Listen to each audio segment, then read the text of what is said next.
What you're about to hear will change everything you think you know about wealth, power, and what really matters in this world.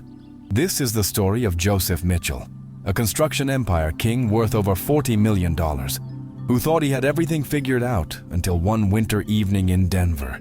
Colorado changed his life forever. But he wasn't the hero of this story. The real hero was someone he'd barely noticed, someone whose true identity would shock him to his core. Joseph Mitchell was 43 years old, stood 6 feet tall with salt and pepper hair that he kept perfectly styled, and wore custom Italian suits that cost more than most people's monthly salary. He owned Mitchell Construction Empire, the largest residential and commercial building company in Colorado, with projects spanning from the luxury ski resorts of Aspen to the downtown Denver skyline. His office on the 32nd floor of the Republic Plaza had floor-to-ceiling windows overlooking the Rocky Mountains, and he ruled his empire with an iron fist and an arrogance that made even his business partners uncomfortable. Joseph had built his fortune from a modest family construction business he inherited at 25, transforming it into a multi-million-dollar corporation through ruthless business deals and an uncanny ability to identify profitable opportunities. He owned a 12,000-square-foot mansion in Cherry Hills Village, drove a different luxury car each day of the week, and his lifestyle was the envy of Denver's elite social circle. But Joseph had one weakness that would prove to be his downfall: his complete inability to see the value in people he considered beneath his social status.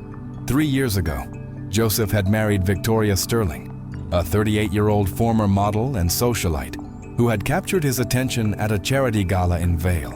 Victoria was stunning, with platinum blonde hair, emerald green eyes, and a figure that turned heads wherever she went. She came from old Denver money, her family having made their fortune in mining during the Colorado Gold Rush, and she moved through high society with the confidence of someone born into privilege. What Joseph didn't realize was that Victoria's interest in him was purely financial, and her patience for his existing family was non-existent. Joseph's first wife, Sarah, had died in a car accident 4 years earlier, leaving behind their 6-year-old daughter, Lindy. Lindy was born with Down syndrome, a fact that Sarah had embraced with unconditional love, but which Joseph struggled to fully accept. The little girl had bright blue eyes, curly brown hair, and a smile that could light up any room, but she required patience, understanding, and specialized care that Joseph's busy lifestyle rarely accommodated. After Sarah's death, Joseph had hired a series of nannies and caregivers, but none had lasted more than a few months under Victoria's increasingly hostile supervision. That's when Maria Gonzalez entered their lives. Maria was 41 years old, originally from a small town outside Mexico City, and had been working as a housekeeper and caregiver in Denver for over 15 years. She was barely 5 feet tall, with kind brown eyes, graying hair that she kept in a simple bun, and hands that showed the wear of decades of hard work. Maria spoke English with a heavy accent that Victoria mocked behind her back, and she dressed in simple clothes from discount stores, making her nearly invisible to Joseph's social circle. But Maria had 2 things that no one in the Mitchell household possessed: a master's degree in special education from Universidad Nacional Autónoma de Mexico, and a heart big enough to love a little girl who desperately needed someone to care. What Joseph didn't know was that Maria wasn't just a housekeeper.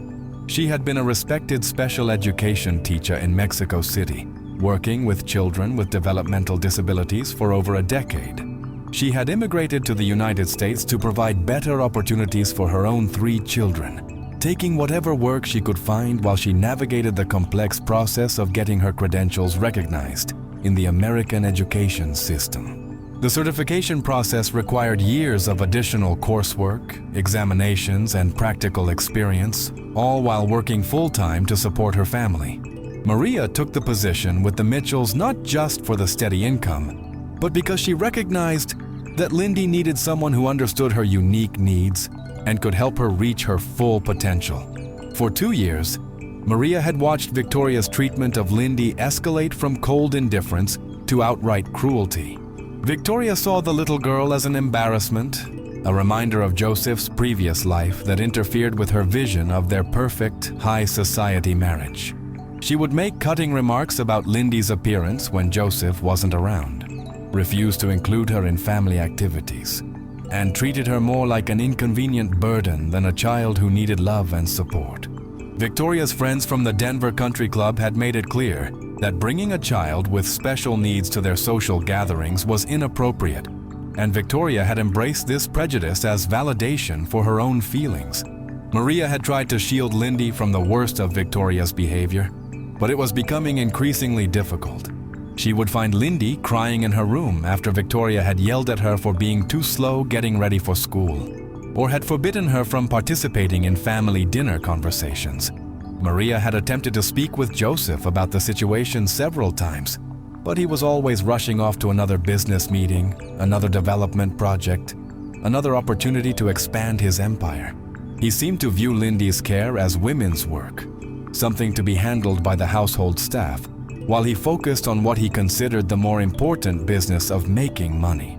The truth was that Joseph felt overwhelmed and guilty about Lindy's needs. He loved his daughter, but Sarah had been the one who understood how to communicate with her, how to help her learn and grow. After Sarah's death, Joseph had thrown himself into work as a way to avoid confronting his own inadequacies as a father to a special needs child. He told himself that providing financial security was his most important responsibility, that paying for the best private schools and therapists was how he showed his love. But deep down, he knew he was failing Lindy in ways that money couldn't fix. Victoria had carefully cultivated an image of the perfect stepmother when Joseph was present. She would speak sweetly to Lindy, buy her expensive gifts that she didn't really want or need, and present herself as a caring maternal figure to Joseph's business associates and social circle. But the moment Joseph left for work, Victoria's mask would drop, and her true feelings about Lindy would emerge with a vengeance that shocked even Maria with its cruelty. The household had developed an unspoken routine. Joseph would leave for work at 7 in the morning, usually not returning until 8 or 9 at night. Victoria would spend her days at the spa, shopping in Cherry Creek, or lunching with her society friends, leaving Lindy's care entirely to Maria. This arrangement worked for everyone except the little girl, who desperately wanted her father's attention and couldn't understand why Victoria seemed to dislike her so much. Lindy would often ask Maria why her stepmother was always angry with her, and Maria's heart would break as she tried to explain that sometimes adults have problems that aren't the child's fault. Maria had begun documenting Victoria's behavior, taking photos of bruises that appeared on Lindy's arms when Victoria grabbed her too roughly, keeping a journal of the cruel things Victoria said when she thought no one was listening. She had considered reporting the situation to Child Protective Services, but she knew that without concrete evidence, her word as an undocumented immigrant housekeeper would mean nothing against that of Victoria Sterling Mitchell, pillar of Denver society. Maria's own immigration status was precarious, and she couldn't risk deportation when Lindy needed her protection. Meanwhile, Joseph's business was facing its biggest challenge yet. A massive development project in downtown Denver, worth over $20 million, was running into serious problems. The city council was raising questions about safety violations, environmental impact, and construction permits that had been fast-tracked through Joseph's political connections. If the project failed, it wouldn't just cost Joseph money, it could destroy his reputation and potentially result in criminal charges for fraud and corruption. The stress was eating at him, making him even more distant from his home life and even more dependent on Victoria's support during what felt like the fight of his professional life. Joseph had no idea that his personal and professional worlds were about to collide in a way that would force him to confront everything he thought he knew about success, family, and what it truly means to be wealthy. He didn't know that Maria had been quietly teaching Lindy advanced mathematics and reading skills that far exceeded what her private school thought she was capable of achieving. He didn't know that Victoria had been telling her society friends that she was planning to send Lindy to a residential facility as soon as she could convince Joseph it was for the girl's own good. And he definitely didn't know that the woman he dismissed as just another housekeeper was about to become the most important person in his daughter's life. The breaking point came on a cold February evening when a sudden snowstorm forced Joseph to cancel a crucial business dinner and return home unexpectedly early. He had been looking forward to a quiet evening to review contracts and prepare for the city council meeting that could determine the fate of his company. Joseph pulled his Mercedes into the circular driveway of his Cherry Hills mansion at 6:30, unusual for a man who rarely saw his home during daylight hours on weekdays. The house looked imposing and elegant against the falling snow. Its Georgian colonial architecture and perfectly manicured landscaping a testament to his success and status in Denver's elite community. As Joseph opened the front door, he expected to find his usual peaceful evening routine waiting for him. Victoria would be upstairs getting ready for whatever social event she had planned. Lindy would be quietly doing homework or watching television in her room, and Maria would be preparing dinner in the kitchen. Instead, he was greeted by the sound of shouting coming from the living room. Voices raised in anger that made him stop in his tracks and listen more carefully than he had listened to anything in his own home for years. What Joseph heard next would shatter his world and force him to question every assumption he'd made about his family, his values, and himself. But more importantly, it would introduce him to a side of Maria Gonzalez that would prove she was far more than the simple housekeeper he'd hired. She was about to become the unlikely hero who would save not just his daughter, but potentially his soul. Victoria's voice cut through the air like a blade, sharp and filled with venom that Joseph had never heard before. She was standing in the center of their elegantly appointed living room, her perfectly styled hair slightly disheveled, her face flushed with anger, pointing an accusatory finger at 6-year-old Lindy, who was cowering on the Persian rug with tears streaming down her cheeks. The little girl was holding a broken crystal figurine, one of Victoria's prized possessions from her family's antique collection, and her whole body was shaking with fear and confusion. "You stupid little girl!" Victoria was screaming, her voice echoing off the vaulted ceilings. "I told you never to touch my things. Do you have any idea how much that cost? Of course you don't, because you can't understand anything more complicated than a picture book. You're nothing but a burden on this family, a constant reminder of your father's first marriage that I have to pretend to care about. I am not your mother and I never will be. Your real mother is dead, and if she could see what a disappointment you turned out to be, she'd probably be grateful she doesn't have to deal with you anymore." But before he could step into the room and confront his wife, another voice cut through the tension, strong and clear, and filled with a protective fury that Joseph had never heard from his quiet housekeeper. "Mrs. Mitchell, that is enough!" Maria's voice rang out as she stepped between Victoria and Lindy, her small frame somehow seeming to fill the room with authority and strength. "You will not speak to this child that way, not while I am here to protect her. You are nothing but hired help, and if you don't like how I handle my family's affairs, you can pack your bags and find another job. And I will not stand by and watch you destroy her spirit any longer." Instead, he watched in amazement as Maria drew herself up to her full height and spoke with a dignity and strength that commanded attention. "Mrs. Mitchell, you clearly know nothing about me or my qualifications to speak about this child's needs. But you are about to learn that underestimating people based on their job or their accent is a mistake that reveals more about your character than theirs. In my own house? And what exactly qualifies a Mexican cleaning lady to lecture me about child development? My master's degree in special education from Universidad Nacional Autónoma de Mexico," Maria said quietly. "I specialized in cognitive development and learning strategies for children with Down syndrome. I taught special education for 12 years before coming to the United States to provide better opportunities for my own children." Joseph felt his own world shifting as he realized that the woman he had dismissed as simple hired help was more qualified to care for his daughter than anyone else in his house, including himself. But Maria wasn't finished. She pulled out more documents from her portfolio, her voice growing stronger and more confident with each revelation. "Here is my teaching certificate from the Mexico Ministry of Education. Here are letters of recommendation from the special education supervisor at Hospital Infantil de Mexico, where I volunteered for 5 years. And here are the continuing education certificates I've earned while working toward my American teaching certification, studying at night and on weekends while taking care of your household."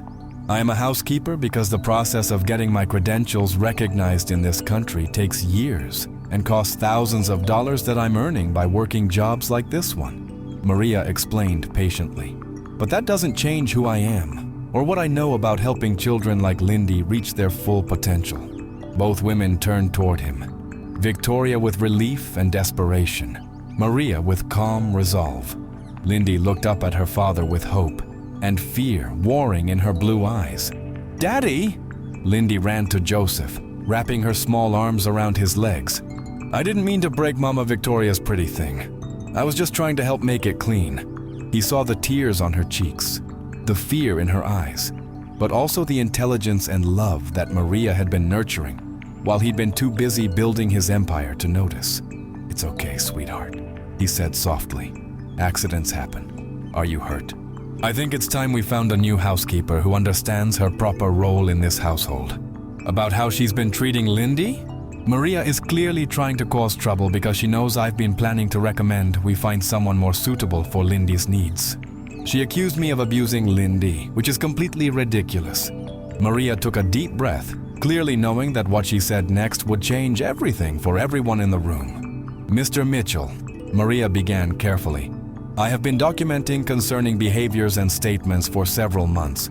Mrs. Mitchell has repeatedly told Lindy that she is a burden, that she doesn't belong in this family, and that her mother would be ashamed of her. She has forbidden Lindy from participating in family dinners, excluded her from social activities, and physically grabbed her hard enough to leave bruises when she becomes frustrated with Lindy's processing speed. Lindy's increasing reluctance to come downstairs when Victoria was home, the way she flinched when Victoria spoke to her, the bruises on her arms that Victoria had explained away as playground accidents, the sadness in his daughter's eyes that he had attributed to grief over her mother's death. "Maria," Joseph said slowly, "you said you've been documenting these incidents. Do you have proof?" She pulled out a small notebook and several photographs that made Joseph's blood run cold. Pictures of bruises on Lindy's arms and shoulders, written records of conversations where Victoria had called Lindy retarded and worthless, detailed accounts of incidents where Victoria had screamed at the little girl for minor mistakes or childish behavior. Victoria lunged for the notebook, but Joseph caught her wrist. "Don't," he said quietly, his voice carrying a warning that made her step back. He took the notebook from Maria and began reading, his face growing darker with each page. "This isn't what it looks like," Victoria said desperately. "She's twisting everything, making me sound like a monster. Lindy can be very difficult sometimes, and special needs children require firm discipline. I was just trying to help her learn appropriate behavior. You told her that normal children don't make such messes, and that her mother probably died of embarrassment knowing she had given birth to such a disappointment." Victoria opened and closed her mouth several times, clearly searching for an explanation that wouldn't destroy her, but finding nothing that could possibly excuse what she had said. "Get out," Joseph said quietly. "What?" Victoria's voice was barely a whisper. "Get out of this house, now. Pack a bag with whatever you need for tonight and get out. That woman has been poisoning your mind against me. She's probably been planning this for months, waiting for the right moment to destroy our marriage, where you lie to my face every single day about who you really are. And I will not allow anyone, including my wife, to hurt her ever again. Mitchell, I am not the one who chose to treat a child with cruelty. I simply chose to protect her when no one else would. That is what any decent human being would do. It's okay, Daddy. Maria always made me feel better. She reads me stories and helps me with my numbers and tells me I'm smart even when other people say I'm not. But you owe Lindy everything. She is a beautiful, intelligent child who needs her father's love and attention more than she needs anything money can buy. Don't throw away 3 years of marriage over one mistake. And I will never forgive myself for allowing it to happen. When I'm done with you in divorce court, you'll have nothing left. In her greed to marry Joseph quickly, she had signed the prenup without having her own lawyer review it thoroughly. She had assumed that her charm and manipulation would prevent Joseph from ever wanting to divorce her. You planned this, she whispered. You've been looking for an excuse to get rid of me. I was wrong. Mitchell, hatred is a heavy burden to carry. I hope someday you find peace and learn to see the value in all people, regardless of their abilities or circumstances. His only concern now was for the little girl who was still holding his hand and looking up at him with trust and hope despite everything she had endured. "Daddy," Lindy said quietly, "is Mama Victoria going away? You didn't do anything wrong. But first, would you mind taking Lindy to the kitchen for some hot chocolate while I make sure Victoria leaves without causing any more drama? Let's make hot chocolate with the mini marshmallows you like, and maybe we can work on those multiplication problems you've been mastering." He had been blind to the extraordinary woman who had been nurturing and protecting her, and he had been blind to his own failures as a father. The sound of Victoria's Range Rover speeding down the driveway 30 minutes later marked the end of one chapter of Joseph's life and the beginning of another. But he had no idea yet just how much his life was about to change, or how much more he was going to learn about the remarkable woman who had just saved his family. As he walked toward the kitchen to join Maria and Lindy, Joseph Mitchell was about to discover that his real education was just beginning. But what he would learn over the next few hours would challenge everything he thought he knew about success, family, and what it truly means to be rich. The kitchen was filled with the warm smell of hot chocolate and the sound of Lindy's laughter as she worked on math problems with Maria at the breakfast table. Joseph stopped in the doorway, watching this scene that had been playing out in his house for 2 years, while he had been too distracted to notice. Maria had spread out colorful worksheets and small manipulative toys across the table, and Lindy was solving multiplication problems with an enthusiasm that shocked Joseph. He had always assumed that children with Down syndrome were limited in their academic abilities. But watching his daughter work through problems that seemed advanced even for typical 6-year-olds made him realize how little he actually knew about her condition or her potential. "Look, Daddy," Lindy called out when she noticed him standing there. "Maria taught me that 7 times 8 is 56, and if I know that, then I can figure out 8 times 7 without counting. It's the same answer because multiplication is commutative." She pronounced the big word carefully, clearly proud of her new vocabulary. Joseph felt his jaw drop. "Commutative? Lindy, where did you learn that word?" She has a particular gift for pattern recognition and logical thinking. But Lindy is proving every day that those limitations exist in people's minds, not in her abilities. Bilingual education enhances cognitive development in all children, but especially in children with Down syndrome, Maria replied. Learning multiple languages strengthens neural pathways and improves executive function. Lindy has shown remarkable aptitude for language acquisition. "I've been treating you like hired help when you're clearly an experienced educator who has been giving my daughter opportunities I didn't even know she needed." The picture showed a beautiful young woman with Down syndrome, probably in her early 20s, wearing a graduation cap and gown and holding a diploma. She had the same bright smile and kind eyes that Joseph recognized in his own daughter. "This is my daughter, Isabel," Maria said quietly. "She was born with Down syndrome just like Lindy, and she graduated from university 2 years ago with a degree in art therapy. She lives independently, has a boyfriend who adores her, and volunteers at a special education center on weekends. She is brilliant, accomplished, and one of the most compassionate people I have ever known. Because I fought for her inclusion in regular classrooms, advocated for appropriate academic challenges, and taught her that her worth as a person had nothing to do with other people's prejudices or misconceptions. Maria, if your daughter is so successful and you're clearly qualified to teach anywhere, why are you working as a housekeeper in Denver?" The treatment he needed was available in Mexico City, but it was expensive, and our insurance would only cover a fraction of the costs. I was teaching full-time, but my salary wasn't enough to pay for the experimental treatments that might save his life. The salary was 3 times what we could earn in Mexico, and the health insurance would cover his cancer treatment at Denver's top medical facilities. But the visa process would take months, and Carlos didn't have months. So I made the decision to come to the United States first, using a tourist visa, to work and send money home while we waited for proper documentation. Maria nodded, tears streaming down her face now. I left my job, my students, my daughter, and my dying husband to come to a foreign country where I couldn't use my education or qualifications. I took whatever work I could find, sending every penny home for Carlos's treatment, while Isabel took care of her father and maintained the hope that I would return with enough money to save him. Did the treatment work? She got up from her chair and wrapped her small arms around Maria's waist. Don't be sad, Maria. Daddy says sometimes people we love have to go to heaven, but they still love us from there. Why stay here working as a housekeeper when you could return to teaching in Mexico? And because...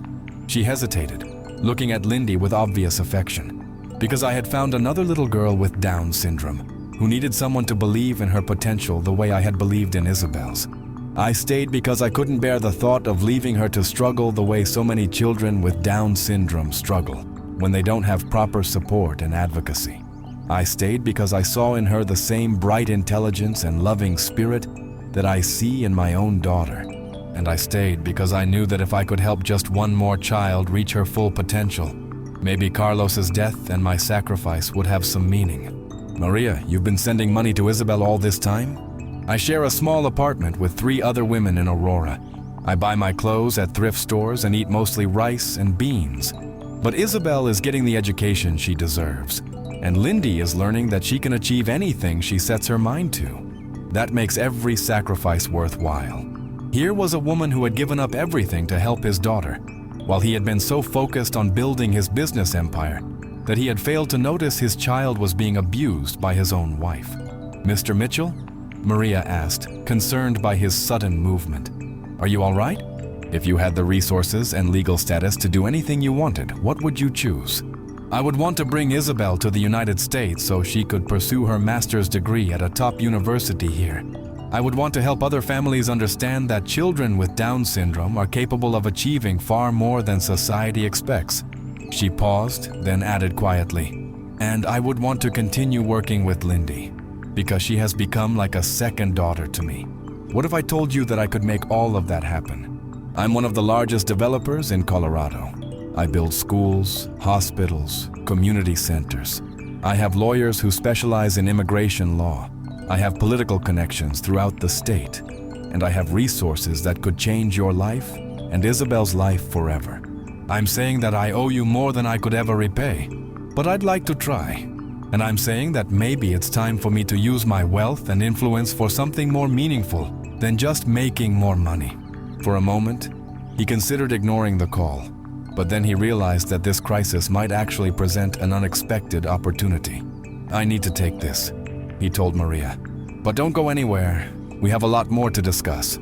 If the investigation found evidence of corruption or fraud, Joseph could face criminal charges that would destroy his business and potentially send him to prison. But instead of panic, Joseph felt a strange sense of clarity. He looked at Maria, who was helping Lindy with another math problem, and at his daughter, who was giggling as she worked through multiplication tables. And he realized that he had been chasing the wrong kind of success his entire adult life. Jim, Joseph said to his lawyer, I want you to do something for me. I want you to voluntarily cooperate with the investigation, provide every document they request, and if we find any evidence of wrongdoing by anyone in my organization, I want us to report it ourselves. Are you sure you want to take that risk? Mitchell, you look like you've received bad news. Maria, you've already done more to help me than I ever could have imagined. You've shown me what real integrity looks like. You've taught me that the most valuable things in life can't be bought or sold. And you've helped me understand that being a good father is more important than being a successful businessman. For 20 years, I've been building a construction empire by cutting corners, making political deals, and prioritizing profit over principle, Joseph explained. I thought success meant having the biggest house, the most expensive cars, and the most impressive bank account. But watching you sacrifice everything for people you love, seeing how you've helped my daughter reach her potential, understanding the kind of person you are despite having no money or status, that's shown me what real success looks like. Not as an employer to an employee, but as a partner in something bigger than either of us could accomplish alone. Mitchell, that's an incredibly generous offer, but I'm not legally authorized to work in that capacity.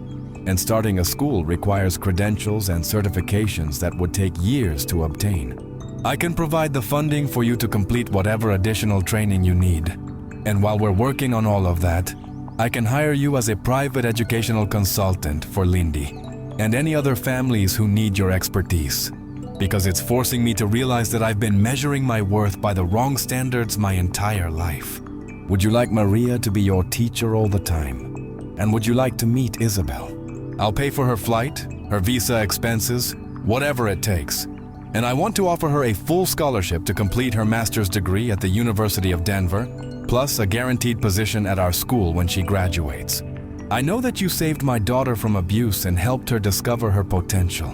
I know that you sacrificed your own happiness to try to save your husband's life and to ensure your daughter's future.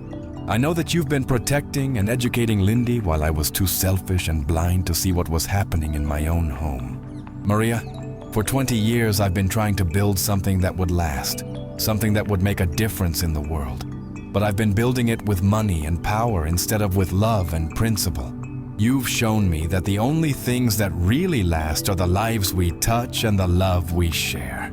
We'll survive or won't survive based on whether I built it on a foundation of integrity, Joseph replied. And if I'm honest with myself, I probably didn't. But that means I have a chance to start over and build something better, something that actually matters. Within hours, the story would be all over Denver, and Joseph's reputation would be subject to public scrutiny in a way it had never been before. But instead of feeling defeated, Joseph felt liberated. Maria, he said after hanging up, by tomorrow morning, everyone in Denver is going to know that my business is in trouble. Some people are going to assume I'm corrupt. Others are going to try to take advantage of my weakness. And a lot of people are going to turn their backs on me when I'm no longer useful to them. I want to build a school that proves children like Lindy and Isabel can achieve anything. I want to build a program that helps other families discover their children's potential instead of accepting artificial limitations. And I want to build a life where my success is measured by the lives I help improve, rather than the money I accumulate. She held up her drawing to show them a picture of 3 people holding hands in front of a building with "School" written above the door. "That's you, Daddy, and Maria, and me at our new school," she announced proudly. "And this is Isabel coming to visit us." She pointed to a 4th figure she had added to the picture. Joseph felt his heart swell with love and determination as he looked at his daughter's drawing. This little girl, who Victoria had dismissed as a burden and an embarrassment, was envisioning a future filled with possibility and joy. And Maria, who had sacrificed everything to help children like Lindy reach their potential, was sitting at his kitchen table crying tears of hope instead of sorrow for the first time in years. "Maria," Joseph said, "I know this is a lot to process, and I know you need time to think about it. But I want you to know that this offer isn't charity or guilt or pity. This is me recognizing that you have something I need: integrity, expertise, and a vision for what education should look like. And I have something you need: resources, connections, and the ability to make your dreams become reality. Mitchell, if you're serious about this, if you really want to build something meaningful together, then I accept your offer, but I have conditions. If we're going to prove that children with special needs deserve the best education possible, then we have to build a program that meets the highest standards in every way. And 4th, you spend real time with Lindy every single day. Not just when it's convenient, not just when you don't have business meetings, but every day. Because the most important thing you can build is your relationship with your daughter. And I promise you, I will never again let business success become more important than being Lindy's father." "How about next week?" Joseph suggested, looking at Maria for confirmation. "I'll have my assistant arrange everything. And Maria, I want you to start looking for an apartment or house where you and Isabel will be comfortable. Something nice, in a good neighborhood, close to the university and close to our new school location. And Maria, please call me Joseph. We're partners now, not employer and employee." But most importantly, he listened as Maria told him about her vision for what education could look like when it was built around the belief that every child has unlimited potential. She described teaching methods that she had developed working with Isabel, strategies that had helped her daughter excel far beyond anyone's expectations. She talked about the importance of inclusion, of setting high expectations, of teaching children to advocate for themselves and their dreams. "You know what the most important thing is?" Maria said as the evening grew late. It's teaching children that their worth as human beings has nothing to do with other people's prejudices or limitations. Lindy needs to know that she is valuable and capable and deserving of love, not despite her Down syndrome, but as a complete person who happens to have Down syndrome. You're not just teaching academic skills, you're teaching children to believe in themselves. Joseph looked at his daughter's peaceful face and tried to imagine the pain and confusion she must have felt during the months of Victoria's abuse. He vowed silently that he would spend the rest of his life making sure she never doubted her worth again. "I should take her up to bed," Joseph said softly. "Let me help," Maria offered. "She likes it when I read her a story before sleep." As Maria read Lindy a story about a little girl who climbed mountains and discovered that she was braver than she ever imagined, Joseph stood in the doorway thinking about how much his life had changed in just a few hours. This morning, he had been a wealthy businessman married to a socialite, focused on a construction project that he thought would define his legacy. Tonight, he was a single father planning to build a school with a housekeeper who had turned out to be one of the most remarkable people he had ever met. After Lindy was settled and sleeping peacefully, Joseph and Maria returned to the kitchen to finalize their plans. The local news was showing footage of the city council meeting and reporting on the halt of Joseph's downtown project. But he found that he could watch the coverage of his professional crisis with remarkable equanimity. "Aren't you worried?" Maria asked, noticing his calm reaction to the news reports. "I probably should be," Joseph admitted. "But you know what? Even if I lose everything, even if this investigation destroys my business and my reputation, I'll still have the most important things in my life. I'll have Lindy, and I'll have the chance to build something meaningful with you and Isabel." He said that you never really know who someone is until you see how they respond when everything falls apart. But more importantly, I think it's revealing that you're capable of finding your way back. When Isabel comes to Denver next week, and when we start building this school together, and when we begin helping other families discover their children's potential, do you think Carlos would be proud of the choice you made to stay here? I think he would say that love doesn't end when someone dies. It just finds new ways to heal the world. The investigation into his business practices would continue. The media attention would be intense, and he would probably lose millions of dollars before everything was resolved. But he had gained something infinitely more valuable, a purpose that aligned with his values, a partnership built on mutual respect and shared vision, and most importantly, a real relationship with his daughter. When he came downstairs, he found Maria and Lindy in the kitchen again, working on reading comprehension exercises that would have challenged typical children several years older. Lindy looked up at him with bright eyes and a smile that reminded him so much of Sarah that his heart ached with both grief and joy. "Good morning, Daddy. Maria is teaching me about metaphors. Do you know what a metaphor is?" He was about to learn that true wealth can't be measured in dollars, that real success can't be bought with power or status, and that the most important legacy anyone can leave is the lives they touch with love and the barriers they break down with belief in human potential. 3 months later, the Mitchell Special Education Academy opened its doors in a beautiful building that Joseph had purchased and renovated specifically for children with developmental disabilities.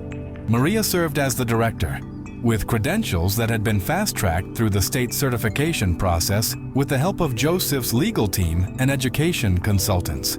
Isabel had arrived from Mexico City and was enrolled in the master's program at the University of Denver, while also working as an art therapy assistant at the school. The investigation into Joseph's business practices had resulted in significant fines and the loss of several major contracts, but no criminal charges were filed. More importantly, the experience had taught him that integrity is more valuable than profit, and that rebuilding his business on a foundation of ethical practices would take time, but would ultimately create something more lasting and meaningful than what he had built before. Lindy was thriving in ways that exceeded even Maria's optimistic expectations. She was reading at a 5th grade level, solving complex math problems, and had begun learning to play piano with Isabel's help. But more importantly, she was happy, confident, and surrounded by people who believed in her unlimited potential. The school had a waiting list of families from across Colorado who wanted their children to receive the kind of education that recognized ability rather than disability. Joseph had established a scholarship fund that ensured no child would be turned away due to financial limitations, and he was already planning to build additional campuses in other states. On the one-year anniversary of the night Victoria left their house, Joseph and Maria were sitting in his kitchen again, reviewing applications from families who wanted their children to attend the academy. Lindy was upstairs doing homework that would have challenged typical teenagers, and Isabel was in the living room creating an art therapy curriculum for the school's expansion. "Do you ever regret it?" Joseph asked Maria. "Giving up your quiet life to take on all this responsibility?" Joseph: "A year ago, I was sending all my money to Mexico to support my daughter's education, while living on rice and beans in a shared apartment. I was working as a housekeeper because I couldn't use my real qualifications, and I was watching a beautiful little girl suffer abuse while feeling powerless to stop it permanently.